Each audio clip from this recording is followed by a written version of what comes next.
പ്രിയപ്പെട്ടവരെ, എല്ലാവർക്കും സുഖമായിരിക്കുമല്ലോ. നമ്മുടെ ഗോപൻ സ്വാമിയുടെ അനുഗ്രഹം കൊണ്ട് നമ്മുടെ പ്രിയങ്കരനായ സബ് കളക്ടർ ബ്രോ വൈറലായിരിക്കുകയാണ്. ട്രിവാൻഡ്രത്തെ വൈറൽ കളക്ടർ OV ആൽഫ്രഡിനെ കുറിച്ച് സംസാരിക്കാനാണ് ഞാനിന്ന് വന്നിരിക്കുന്നത്. ശരിക്കും ഈ കളക്ടറുടെ ഒരു വിജയത്തിൻ്റെ കഥകൾ യൂത്തന്മാർക്ക് അല്ലെങ്കിൽ യുവാക്കൾക്ക് ഒരു പ്രചോദനം ആകേണ്ടതാണ്. പക്ഷേ കമൻറ്റ് ബോക്സ് നിറയെ ന്യൂസ് ചാനലുകളുടെ കമൻറ്റ് ബോക്സ് നിറയെ പിടക്കോഴികളെയാണ് എനിക്ക് കാണാൻ സാധിച്ചത്. ശരിക്കും ഒരു സ്ത്രീ എന്ന നിലയിൽ എനിക്ക് തന്നെ നാണക്കേട് തോന്നുന്ന തരത്തിലായിരുന്നു കമൻറ്റുകൾ. കളക്ടർ 1 മണിക്കൂർ നിന്ന് സംസാരിക്കുക, കളക്ടറുടെ ഇൻസ്റ്റയുടെ ID കിട്ടുമോ എന്ന് ചോദിക്കുക, കളക്ടർ സിംഗിളാണോ എന്ന് അറിയാനുള്ള താല്പര്യം. എന്താ ഇതിനൊക്കെ മറുപടി എന്ന് എനിക്കറിയില്ല. സത്യത്തിൽ ഇത്രയ്ക്കും കോഴി സ്വഭാവം കാണിക്കാൻ മാത്രം ഗ്ലാമർ കളക്ടർക്ക് ഉണ്ടെന്ന് എനിക്ക് തോന്നുന്നില്ല. പക്ഷെ അദ്ദേഹത്തിൻ്റെ വിദ്യാഭ്യാസം അതൊരു സംഭവം തന്നെയാണ്.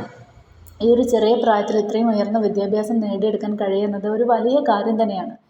ചെറിയ പ്രായത്തിൽ പക്വതയോടുകൂടി ചിന്തിക്കാനും ജീവിക്കാനും കഴിയുന്ന ഒരാൾക്ക് മാത്രമാണ് കളക്ടർ പോസ്റ്റിലേക്കൊക്കെ എത്തപ്പെടാൻ സാധിക്കുക എന്നുള്ളത് നമുക്കെല്ലാവർക്കും അറിയുന്ന കാര്യമാണ്. കളക്ടർ ഗ്ലാമർ ഇല്ല എന്ന് ഞാൻ പറയുന്നില്ല, ആൾ സുന്ദരനാണ്. പക്ഷേ ഇങ്ങനെ പിന്നാലെ എല്ലാ പെൺകുട്ടികളും പിന്നാലെ കൂടാൻ മാത്രമുള്ള ചുറുചുറുക്കുള്ള ഗ്ലാമറൊന്നും കളക്ടർക്ക് ഇല്ല. കളക്ടറെക്കുറിച്ച് പറയുകയാണെങ്കിൽ ഞാൻ നേരത്തെ പറഞ്ഞതുപോലെ അദ്ദേഹം പുതിയ തലമുറയ്ക്ക് ഒരു വഴികാട്ടി ആകേണ്ട ഒരു വ്യക്തിയാണ്.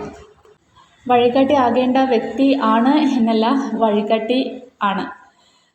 പക്ഷേ എനിക്ക് പെൺകുട്ടികളോട് പ്രത്യേകിച്ച് എനിക്ക് തോന്നുന്നു കമൻ്റ് ഇട്ട ആൾക്കാരൊക്കെ ഒരു പക്ഷേ 25 വയസ്സിൻ്റെ ഉള്ളിലുള്ള ആൾക്കാരായിരിക്കും, പെൺകുട്ടികളായിരിക്കും കമൻ്റ് ഇട്ടിട്ടുണ്ടാവും. അങ്ങനെ കളക്ടറുടെ ഐഡിയും അദ്ദേഹം ബാച്ചിലറാണോ എന്നൊക്കെ അറിയാനുള്ള താല്പര്യത്തോടെ കമൻ്റ് ഇട്ടിട്ടുണ്ടാവും.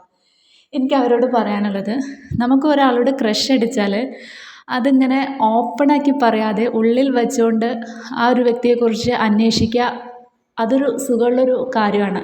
ഇങ്ങനെ പബ്ലിക്കായിട്ട് അത് ഒരുപാട് പെൺകുട്ടികൾ ഇദ്ദേഹത്തെക്കുറിച്ച് അന്വേഷിക്കുക എന്ന് പറയുമ്പോൾ നമ്മൾ സ്ത്രീകൾക്ക് തന്നെ അതൊരു നാണക്കേട് പോലെയാണ് എനിക്ക് ഫീൽ ചെയ്തത്. ഇവരെക്കാട്ടിലും ഗ്ലാമറുള്ള എത്രയോ ആൾക്കാർ നമുക്കിടയിലൊക്കെ ഇല്ലേ. ഒരു പക്ഷേ ഇദ്ദേഹം കളക്ടറല്ല, ഒരു സാധാരണ പോലീസ് ഉദ്യോഗസ്ഥനോ അല്ലെങ്കിൽ പോലീസ് ഉദ്യോഗസ്ഥനല്ല, ഒരു ഡ്രൈവറോ ബസ്സിലെ കണ്ടക്ടറോ ഒക്കെ ആണെങ്കിൽ പെൺകുട്ടികൾ ഇങ്ങനെ ഇദ്ദേഹത്തെ ശ്രദ്ധിക്കുമോ എന്നൊരു ഡൗട്ട് എനിക്കുണ്ട്. ഇദ്ദേഹത്തിൻ്റെ വിദ്യാഭ്യാസമാണ് അവിടെ ശരിക്കും ശ്രദ്ധിക്കപ്പെട്ടിട്ടുള്ളത്. സിനിമയിലും സീരിയലുകളിലും മാത്രം പെൺകുട്ടികൾ കണ്ടുവന്ന കളക്ടറെ ഇങ്ങനെ TV-യിലൂടെയാണെങ്കിൽ നേരിട്ട് കാണാൻ കഴിഞ്ഞപ്പോൾ ഒരു കിളി പോയ അനുഭവമായിരിക്കും ഒരു പക്ഷേ പെൺകുട്ടികൾക്കൊക്കെ തോന്നിയിട്ടുണ്ടാവാം.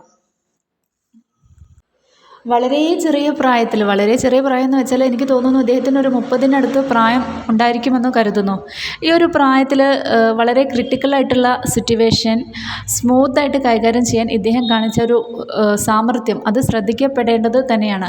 നവീൻ ബാബുവിൻ്റെയും പിന്നെ ഒരു മാധ്യമപ്രവർത്തകന് കൊല്ലപ്പെട്ട കേസിലൊക്കെ പ്രതികളായ കളക്ടർമാരെ കുറിച്ച് നമുക്ക് അറിയാവുന്നതാണ്. നമ്മൾ മലയാളികൾ ഒന്നടങ്കം മൂക്കത്ത് വിരൽ വെച്ച് പോയ സംഭവമാണ് അതെല്ലാം. വിദ്യാഭ്യാസമുള്ളവർ അത്തരം കേസുകളിലൊക്കെ പ്രതികളാവാന്ന് പറയുമ്പോൾ നമുക്ക് സങ്കടമാണ്. പുതിയ തലമുറയ്ക്ക് വിദ്യാഭ്യാസമുള്ളവരാൽ ഒരു സന്ദേശം നൽകാൻ കഴിയാതെ നമ്മൾ പല പേരൻസും സങ്കടപ്പെട്ടൊരു സിറ്റുവേഷനായിരുന്നു നവീൻ ബാബുവിൻ്റെയും ആ മാധ്യമപ്രവർത്തകൻ്റെയും ഒക്കെ ഒരു കൊലപാതകം എന്ന് പറയുന്നത്, അവരുടെയൊക്കെ മരണവുമായി ബന്ധപ്പെട്ട് വന്ന വാർത്തകളെന്ന് പറയുന്നത്. പക്ഷേ ഈ ഒരു ചെറുപ്പക്കാരൻ്റെ ഒരു വൈറൽ ന്യൂസ് കുട്ടികൾക്ക് കാണിച്ചു കൊടുത്തുകൊണ്ട് ഇദ്ദേഹത്തെ കണ്ടു പഠിക്കുമെന്ന് നമുക്ക് പാരൻസിന് ധൈര്യപൂർവ്വം കുട്ടികളോട് പറയാൻ സാധിക്കും. ഇദ്ദേഹത്തിൻ്റെ ഒരു ഗ്ലാമർ പറയുകയാണെങ്കിൽ രാഹുൽ ഗാന്ധിയെക്കാട്ടിലും ഗ്ലാമർ ഈ ഒരു കളക്ടർക്ക് ഉണ്ട് എന്നൊന്നും എനിക്ക് തോന്നുന്നില്ല. രാഹുൽ ഗാന്ധി നമുക്കറിയാം, ഇദ്ദേഹത്തിൻ്റെയൊക്കെ ഒരു പ്രായത്തിൽ രാഹുൽ ഗാന്ധി എന്ന് പറയുന്നത് അസാമാന്യ സൗന്ദര്യമായിരുന്നു. ഗന്ധർവ സൗന്ദര്യം എന്നൊക്കെ വിശേഷിപ്പിക്കത്തക്കത്തിലുള്ള സൗന്ദര്യമായിരുന്നു 30-35 പ്രായത്തിലൊക്കെ രാഹുൽ ഗാന്ധിക്ക് ഉണ്ടായിരുന്നത്. നമ്മൾ ഫോട്ടോസൊക്കെ കാണുമ്പോൾ നമുക്കത് മനസ്സിലാക്കാൻ പറ്റും. ഇപ്പോൾ ഈ 54 വയസ്സുള്ളപ്പോൾ തന്നെ രാഹുൽ ഗാന്ധിയുടെ അത്ര തന്നെ ബാഹ്യ സൗന്ദര്യം ഈ ഒരു കലക്ടർക്ക് ഇല്ല. പക്ഷേ രാഹുൽ ഗാന്ധിയുടെയും ഇദ്ദേഹത്തിൻ്റെയും ഒക്കെ ഒരു ആറ്റിറ്റ്യൂഡ് ഒരുപോലെ ആയിട്ടാണ് എനിക്ക് ഫീൽ ചെയ്തത്. ഈ ഒരു വിഷയത്തിൽ എനിക്ക് ഇത്രയൊക്കെയാണ് സംസാരിക്കാനുള്ളത്. ഞാൻ പറഞ്ഞത് എന്താ പറയുക, ഈ ഒരു 25-17 വയസ്സിനൊക്കെ ഇടയിലുള്ള പെൺകുട്ടികൾക്ക് ഇഷ്ടപ്പെടുമോ എന്നെനിക്കറിയില്ല. എന്തായാലും കുറച്ചൊക്കെ പക്വതയോടുകൂടി ഇടപഴകുന്നത് നന്നായിരിക്കും. ഈ ഒരു കലക്ടറെ വാനോളം പുകഴ്ത്താത്ത എത്രയോ സ്ത്രീകൾ നമുക്കിടയിലുണ്ട്. അവർക്കൊക്കെ എന്തോ ഒരു നാണക്കേട് ഇതുപോലെയുള്ള കമൻറ്റുകൾ കാണുമ്പോൾ തോന്നിയിട്ടുണ്ടാകും എന്നൊരു കാര്യത്തിൽ യാതൊരു ഡൗട്ടുമില്ല. കാരണം എനിക്കൊരു നാണക്കേട് പോലെ തോന്നി അത്തരം കമൻറ്റുകളൊക്കെ കാണുമ്പോൾ. വളരെ മോശം കമൻറ്റുകളല്ല, എന്നാലും പിടക്കോഴികൾ എന്നൊക്കെ പറഞ്ഞ് ട്രോൾ വീഡിയോ പോലും ഇറങ്ങി. ഒരു ദിവസം കൊണ്ട് 1 മില്യൺ വരെ അടിച്ചു നമ്മൾ സ്ത്രീകളെ പിടക്കോഴികൾ എന്നൊക്കെ വിശേഷിപ്പിച്ചപ്പോൾ. ശരിക്കും ശ്രദ്ധിക്കപ്പെട്ടത് ഇദ്ദേഹത്തിൻ്റെ വിദ്യാഭ്യാസവും അദ്ദേഹത്തിൻ്റെ പെരുമാറ്റവും ഒക്കെ തന്നെയാണ് എന്നൊരു കാര്യത്തിൽ യാതൊരു ഡൗട്ടുമില്ല. കലക്ടർ സുന്ദരനാണ്, സൽസ്വഭാവിയാണ്. ഇതുപോലെയുള്ള ആളുകൾ ആണ് സമൂഹത്തിൽ വൈറലാവേണ്ടത്, അതിൽ യാതൊരു ഡൗട്ടുമില്ല. ഞാൻ പറഞ്ഞതിൽ ആർക്കെങ്കിലും എന്തെങ്കിലും വിഷമം തോന്നിയിട്ടുണ്ടെങ്കിൽ മാപ്പ് ചോദിക്കുന്നു. Thank you.